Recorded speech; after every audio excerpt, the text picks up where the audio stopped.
Satan. Yes. I know we're supposed to be having an interview on global issues here. I brought you an apple. Did it tempt you with it? No, hold on to that. Works really good on girls. Yeah. I want to ask you a question about my sermon coming up on Sunday. You want me to help you with your... I'm honored. I can help you with your sermon. I mean, I got like a joke for you you can use on Sunday. This is a really good one. Okay, so like Satan, me, I come to church on Sunday morning. I mean, I do that all the time, but this is a joke. And so I walk in and everybody like freaks out. I mean, they freak out except for two people. One is the pastor and the other is this old farmer. And so, I come up to the pastor and I say like, okay, you're a holy dude, so I understand why you're not freaked out. But I turn to the old farmer guy and I say, how come you're not freaked out? He says, why, don't you recognize me? I married your sister 36 years ago. This Sunday, yeah. I'm talking about hell and things having to do with hell. And I just want to know some things like, do you think God sends people to hell? No. Hell, no, man. I don't, God's just not that kind of way. Me and the big guy, we like talk all the time. We go like way back. And the big guy. The big guy up in the sky. That's kind of how I talk to him. I have a name, term and endearment for him. You guys are. So we're tight, And so, he's, my favorite view of God is Santa Claus. Like the rosy cheeks and the ho-ho-ho and the big old jolly elf guy. And, can you just like picture Santa Claus sending some little boy or girl down to eternal damnation just because they showed up on the naughty list? I mean, come on, lump of coal stuff is about all it's going to be. I just can't imagine. That's kind of freaky. God in Santa Claus. God is not Santa Claus. Yeah, I wasn't saying that.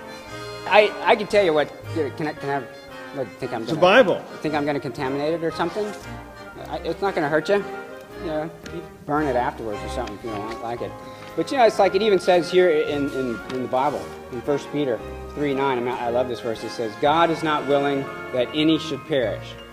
I mean, that just says it all right there. I mean, that's how God is. I mean, he's just not going to do that kind of thing. He's a good guy. If you don't think that God is going to send anybody to hell, that's kind of like you're saying you don't believe that there is a hell. No demons, no fire brimstone, the eternal unbearable heat, that kind of place. There's no, I don't. That kind of stuff. That's kind of overrated. I mean, think of it this way: reincarnation is really the better way to go. I mean, I wish I'd thought of reincarnation. I wish I'd thought of reincarnation. I wish I'd thought of reincarnation. I didn't, but I wish I'd thought of it. Because this is a great idea. I mean, because if a guy's really bad, he can come back as a toad or a frog or something. I mean, probably a guy like you're going to come back as the Dalai Lama or something really good. So because you're a pastor, so you'll come back, even better than what you are now. You don't believe in a literal hell? No, I wouldn't believe in literal hell. I mean, come on. Do I look like I want to be that kind of a place? Hot and I mean, I'm hot, but I don't want to live in a hot place. Somehow, I've always kind of believed from things I've read that you and hell kind of like that's your place. You can't believe everything you read. Everybody's always saying, the devil made me do it. The devil made me do it. Yeah, I didn't do that. It even says here in your own Bible in James, that people are tempted and fall into sin when they do their own evil and they follow after their own evil thoughts and desires. I'm not even mentioned. So, everything we're talking about, you don't believe kind of in a hell, and you don't believe that God sends people to hell. No, I don't think God's that cruel. I don't think he's that mean. He loves everybody. Everybody's going to go to a nice place. Here's my issue. Here's my thing.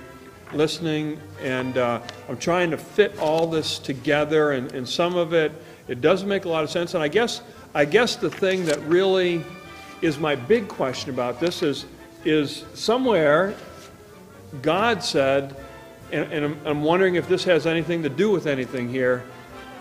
God says that you are a liar, a big liar. You calling me a liar? A liar? I mean, that hurts, dude. I mean, that just like hurt. Wow, you're like a preacher too, you know? Aren't you supposed to be like gentle and kind and nice all the time? And wow, I mean, you know, in a same church, place you were looking at. You can't believe everything you read. If this is how I'm going to be treated, you know, I'm just going to have to like, and I don't need this, okay? You know, I'm not the bad guy here. I'm not the guy that sends people to hell. He is. So I'm like, you know, we're not taping this, are we? Because we're not. I'm out of here, okay? We're done. I'm out.